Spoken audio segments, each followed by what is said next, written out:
I've been in the gym getting my level up.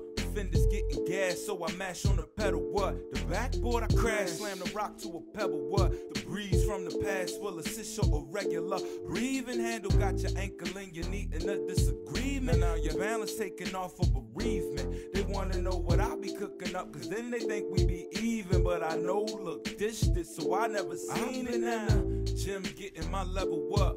Fenders getting gas, so I mash on the pedal. What? The backboard I crash, slam the rock to a pebble. What? My team is the strongest and we crushing competitors.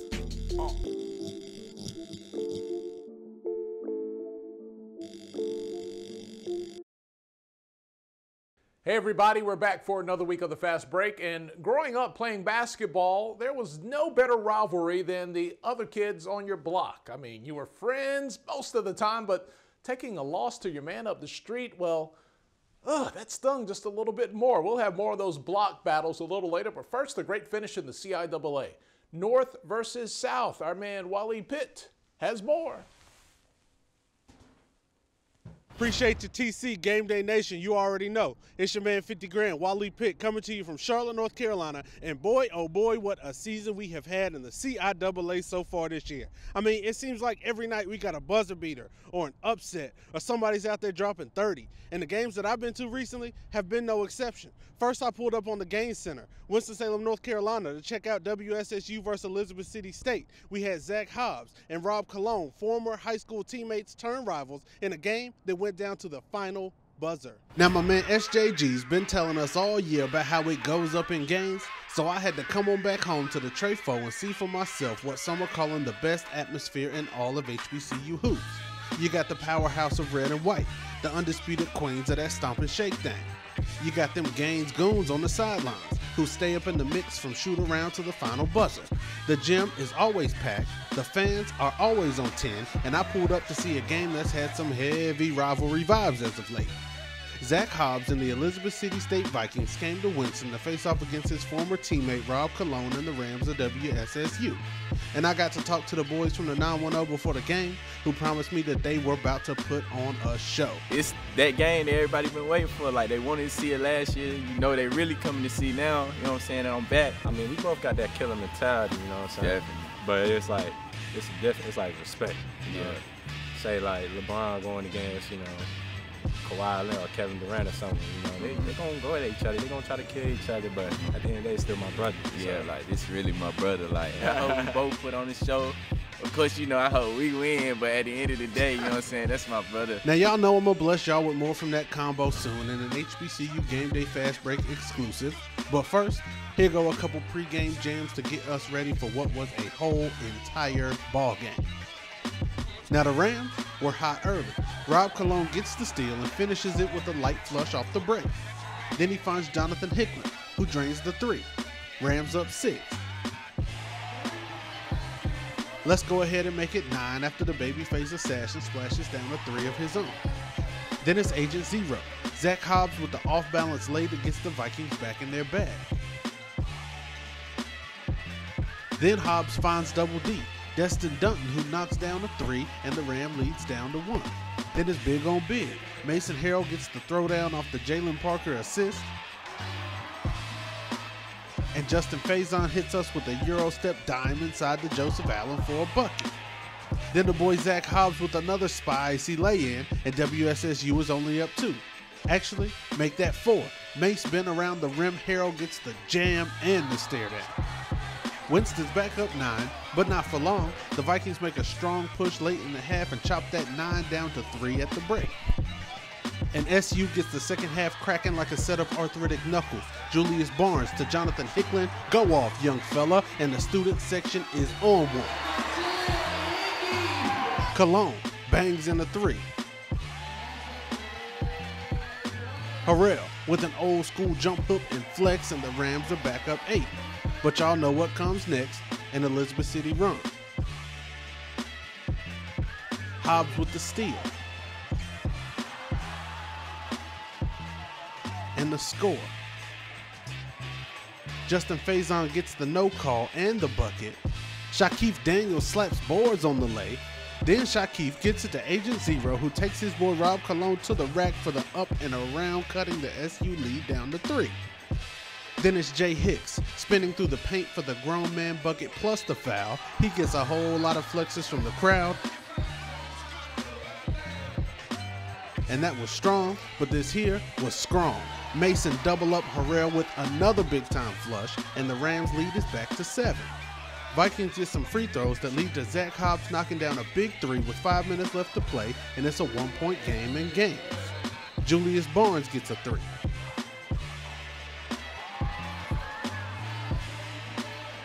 But so does Destin Dunton. Then it's Barnes again from the same corner, this time for 2, and the game's goons letting Buddy know that's a bucket on you. Then it's Zach Hobbs, crossing. He gets past Hicklin, but the lay is blocked by Harrell, but Tajai Byers got the extendo put-back dunk, and it's still a 1-point game.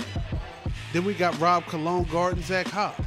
2 minutes left. Zach gets by Rob and serves up a nice dish to Joseph Allen, and the Vikings are finally able to take the lead. Then it's Hobbs guarding Cologne, and Rob is able to get past Zach, draw the foul, and goes to the line. Cologne hits them both, and it's a 1-point Ram lead with a minute left to play. The Goons are lit. ECSU has the ball, and the whole crowd is chanting for that good defense.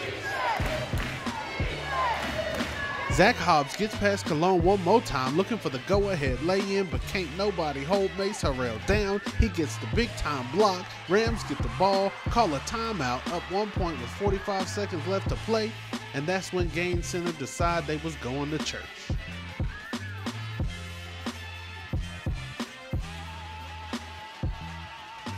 SU hoping their prayers will be answered. Barnes finds Hicklin, who drives, dishes out to Dante Caldwell, who pulls up, but misses the 3. It's Vikings ball with seconds left to play. Justin Faison drives, hits the jump stop pump fake that made everybody jump, the turnaround, the fadeaway, and the silencer. An ice-cold bucket by Faison gives the Vikings a 1-point lead. Last chance for the Rams, and who else you gonna give the ball to other than the babyface assassin? Cologne pulls up for a deep 3 over Faison, but the basketball gods block the Ram blessing, and Elizabeth City gets up at a Gaines Center with a 69-68 win in another extra exciting CIAA Hoops thriller. Man, Rob Cologne was about this close to dropping that dagger on Elizabeth City. On the other side of the break, we go toe-to-toe in the 704 JCSU, Livingstone College. You don't want to miss it. HBCU Gameday's Fast Break on Aspire TV.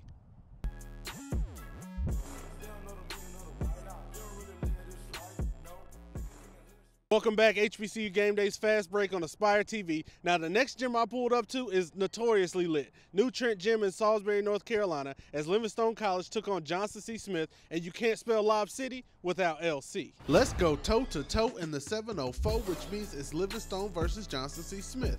This time it's the Salisbury edition, and New Trent Gym is the backdrop for a CIAA South rivalry that's always off the chain like a neighborhood pit bull. We got Roger Ray and the Elmore twins, hosting Casey Minor and Nadad Milinkovic, aka The Wolf, or Dead Vuk, as they would say in his native Serbia, with both teams looking to get a dub in what is a wild CIAA South division. So come on, get these pregame jams, and let's get right up into this action. But y'all know with the Blue Bears, those pregame dunks turn to in-game dunks real quick. And when one Elmore twin misses, the other one is right behind him to dunk it home. And since we in Lob City, let's go ahead and set it off. Roger Ray, Lydell Elmore, Bruce Reyes. Let's stay on the ground for this one. Roger Ray, behind the back this time to Lydell, and go off, big fella. Now, Smith must have been tired of getting dunked on, because Ben Cox was not about to let Cameron Carpenter keep the dunk train on the tracks. Big Ben with the big boy block. Then the Golden Bulls get to work on offense. Aaron Adair gets a strong bucket down low. Justice Goodlow gets the steal, hits Michael Robertson with the cross-court bounce pass for 2. Aaron Adair again, finding Austin Nelson, who gets a jam of his own, and Smith is up 10. Then it's Davuk, Milinkovic with the drive and lay +1, and LC is down bad late in the first. but the Blue Bears managed to get up out of the half down only 8, 32-24. Now, Casey Minor only had 1 bucket in the first half, but he turned it up in the second. Here he gets the steal, the coast-to-coast lay, and of course, the flags.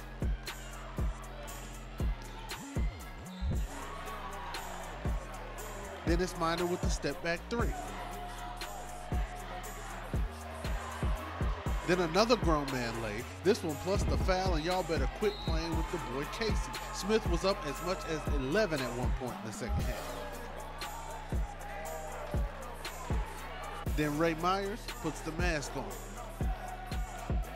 The stop and pop fade away in traffic. The deep 3 in the corner. Roger that. Blue Bears cutting into the Smith lead. But Casey Minor comes with a vicious cross in the open court that leads to another tough drive to the bucket, and every time LC closed the gap on Smith, Casey was there to bust that thing wide open. Minor in the triple threat. Dribbles to the top of the key for the contested step back jumper is good. The Smith lead back up to 9. Roger Ray doing his best to keep LC in it, but they just couldn't get enough stops late in the game to get back right. And you know it's an area code rivalry when you get the keys pulled out on you on your home court. JCSU gets the 77-72 win in Salisbury, and the Wolves let us know they were headed back to Charlotte with the dub in hand. Man, you never know what to expect when Livingstone and Johnson C. Smith lock up. Casey Minor, Roger Ray putting on the show. On the other side of the break, the Tigers returning to the jungle. That's Savannah State headed back to the SIAC Tolly Car in Atlanta. What more could you really want? The Fast Break on Aspire TV.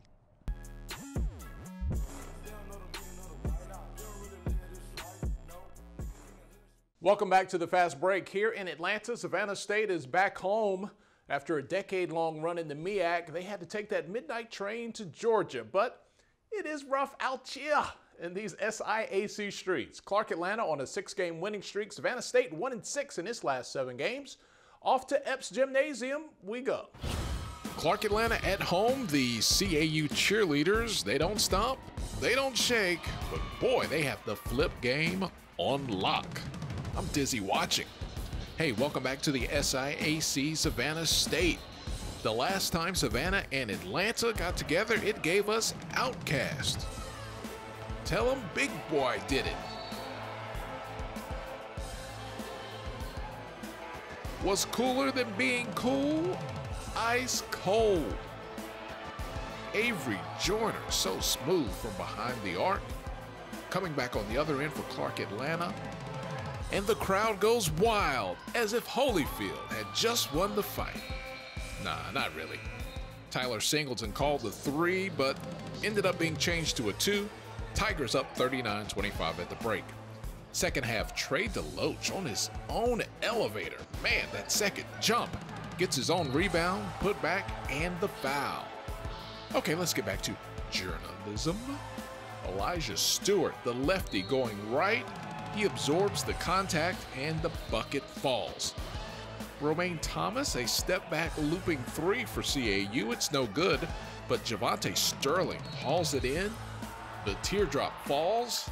That's an and one, and that trims the lead down to 61-54. Savannah State playing the roots now. Forget Outcast. Things fall apart.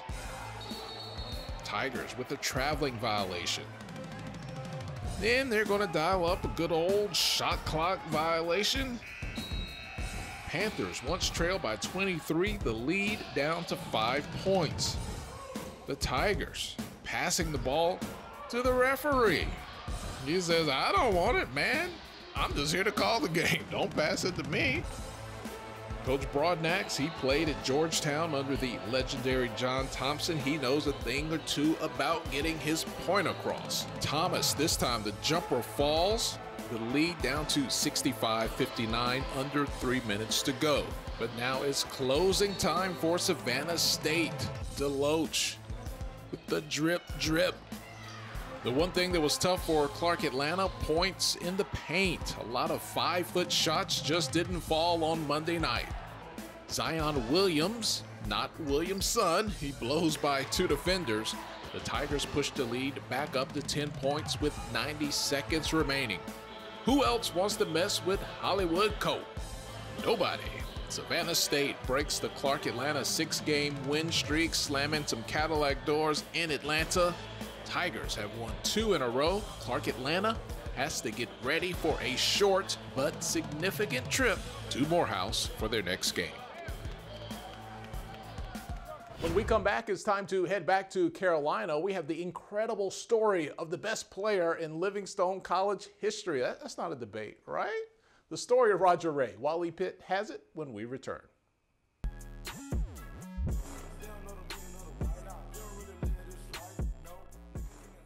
Here at HBCU Gameday, we spend a lot of time talking about the action that takes place on the court.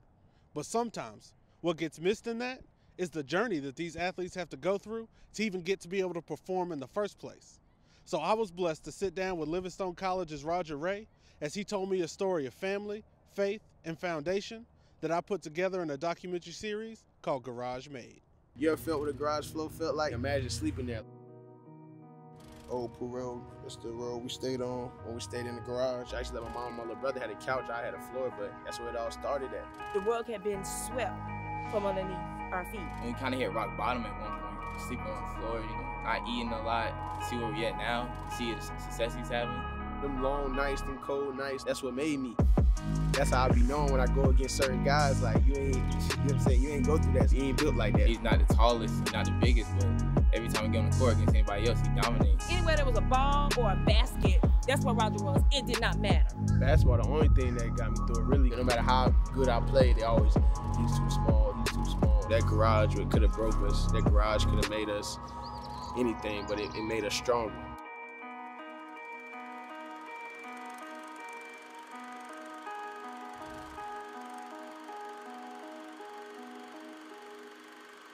I've been hooping my whole life, really. I started like 4 years old. My mom said we went to the recreation center one day. She said I was like 3 or 4. I just picked the ball up and just shot it. We went to the rec, Raleigh Rec. He's about 4 years old, and it was a team playing.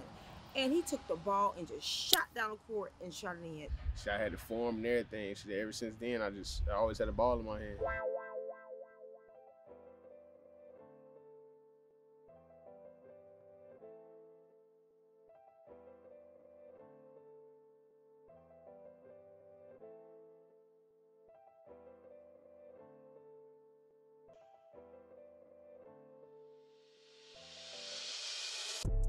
Came in and took off. You know the little move when he go through, they always say, how you get through the trees? I'm like, he been doing it since he was 4.5 years ago. Even to this day, I go to outside and hoop in the hood. I go wherever, I just hoop. I love hooping. So it always felt like, yeah, this is what I got, this is what I could do. It's just been that way all along. You know, since he was 4 years old. The work ethic just has always been consistent. You know, he's always loved the ball. He took a ball everywhere. He took an interest in understanding the game of basketball at a very, very young age. And he played all the time, no matter what team, no matter who was playing. It was the school team, rec team, AAU team. He just wanted to play, and he's been that way the whole journey as it escalated. So anytime anything would come where he couldn't play, he would always find a way to play. Raleigh, like the capital of North Carolina, and North Carolina, the hoop state. So that's like, I feel like where everything is. We had John Wall was just coming out at Kentucky when I was young.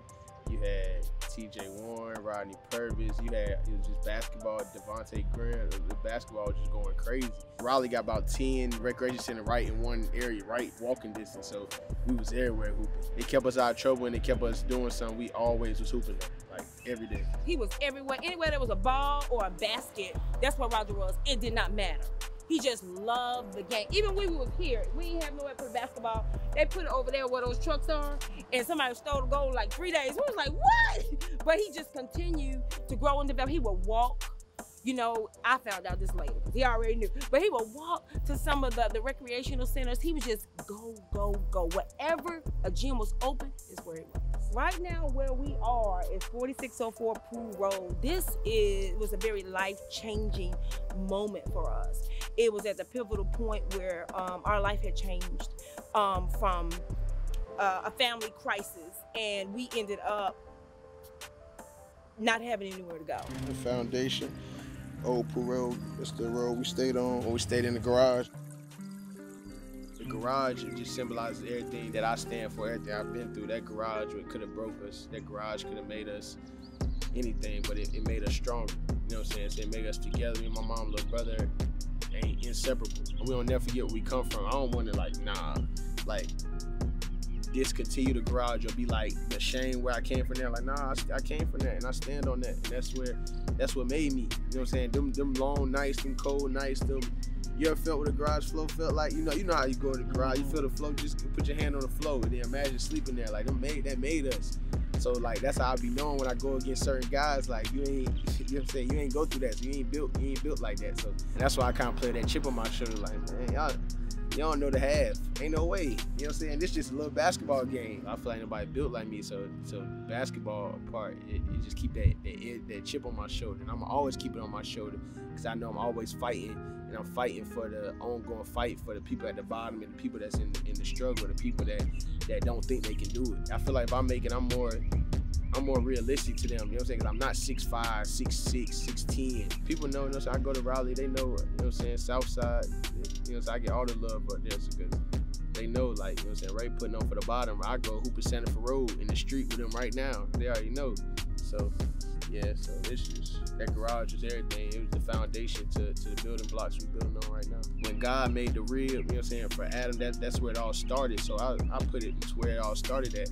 We stayed in the garage, stayed on that couch. Actually, my mom and my little brother had a couch, I had a floor, but that's where it all started at. That's where that foundation, that hunger started at. And I got the couch, because we had the couch in there, came from nothing. So I got the whole house on me, and the house kind of structured the same way, so that was important. Having everything, you know what I'm saying, living in a big house, not worrying about nothing, just having fun to really have to grow up fast. This place right here was a place for family. And she came in and she turned her whole garage around and made it a home for me and the boys. This journey kind of hard for me to talk about because it's so real.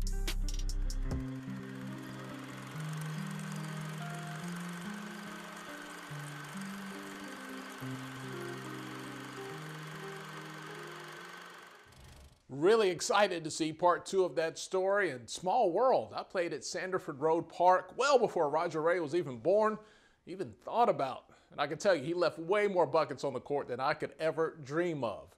If you'd like to see more great stories on your favorite HBCU athletes, then become a supporter. Just go to hbcugameday.com/donate, and you can have a vote of confidence with your contribution. On behalf of the entire crew, I'm Tolly Carr. We'll see you guys later.